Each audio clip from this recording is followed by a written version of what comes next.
여러분 안녕하십니까? 이어서 지역 뉴스입니다.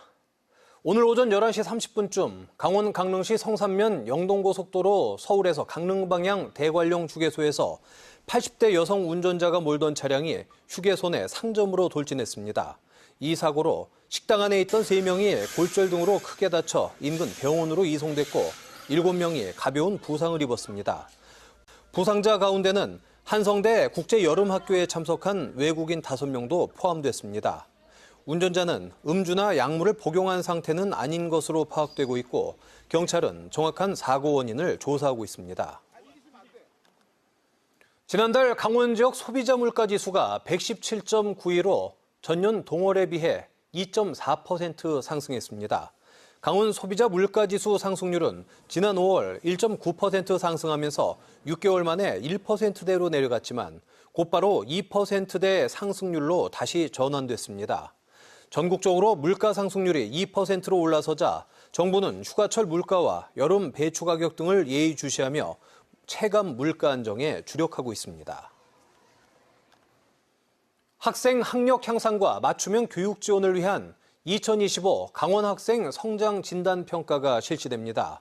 강원도 교육청은 오늘 344개 초등학교 4학년에서 6학년 학생들이 오는 9일에는 147개 중학교 학생들이 성장 진단 평가를 본다고 밝혔습니다. 올해 신청 학교는 491곳으로 전체 학교의 96.65%에 해당하며 전체 학생의 86.61%인 61,544명의 학생이 참여합니다. 학생별 진단 결과는 8월 말 각 학교에 배부되고 9월부터 학교별 학부모 상담과 학생 성장 지원이 진행됩니다. 속초시가 올해 실향민 문화축제에서 선보였던 문화체험 투어를 상설 운영하기로 했습니다.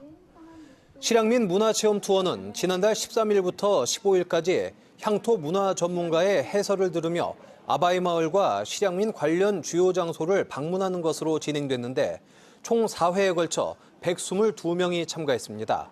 전체 참가자의 70%가 타 지역 방문객으로 만족도 조사에서 평균 4.5점으로 높은 만족도를 얻었으며 속초문화재단은 다양한 코스 개발을 통해 장기 운영 방안을 추진할 계획입니다. 강릉시가 고향사랑 기부제의 지정 기부 사업 모금을 개시합니다. 강릉시가 이달부터 시작하는 지정 기부 사업은 아동복지에 초점을 맞춰 지역 아동센터 환경 개선 지원을 포함해 아동 양육시설 리모델링 지원, 취약계층 아동 여행과 문화체험 지원 사업입니다. 사업별 모금액은 5천만 원이고 내년 2월 말까지 모금합니다. 지정 기부란 기부자가 특정 사업을 직접 지정해 기부에 참여하는 제도로 모금액이 목표치를 달성하면 추진되는 형태입니다. 태백시가 지역의 소상공인과 자영업자의 부담을 덜어주기 위해 다양한 지원책을 벌이고 있다고 밝혔습니다. 태백시는 외식업 종사자의 배달 중개 수수료 부담을 낮추기 위해 공공 배달앱과 협약해 1.5%의 중개 수수료를 적용하는 한편 할인 쿠폰 지급 행사도 진행하고 있습니다. 또 지역에 주소를 둔 사업장 700곳에 카드 수수료 일부를 지원하고 있으며 착한 가격업소에는 1년에 최대 300만 원의 환경 개선비 등이 제공되고 있습니다. 김진태 강원도지사가 정부에 요구했던 민생회복 소비 쿠폰을 전액 국비로 지원하는 내용이 담긴 추가 경정 예산안이 국회 행정안전위원회를 통과했습니다. 당초 정부안은 중앙정부와 지방정부가 공동으로 예산을 분담해야 하는 구조였지만 지방재정의 부담을 줄여달라는 요구가 이어지자 전액 국비로 지원하는 수정안을 행안위가 처리한 겁니다. 추경안은 국회 예결위 심의를 거친 뒤 다음 본회의에 상정될 예정입니다. 삼척시가 산림 문화 자원을 보존하기 위해 올해 지역의 보호수와 노고수를 대폭 정비합니다. 삼척시는 생육에 어려움을 겪는 보호수와 마을의 역사를 간직한 노고수 등 모두 18그루에 대해 외과 수술과 수관 정비, 영양 공급 등의 정비 작업에 나섰습니다. 또 노고수 3그루에 대한 정비도 이번 달에 추가로 시작할 예정입니다.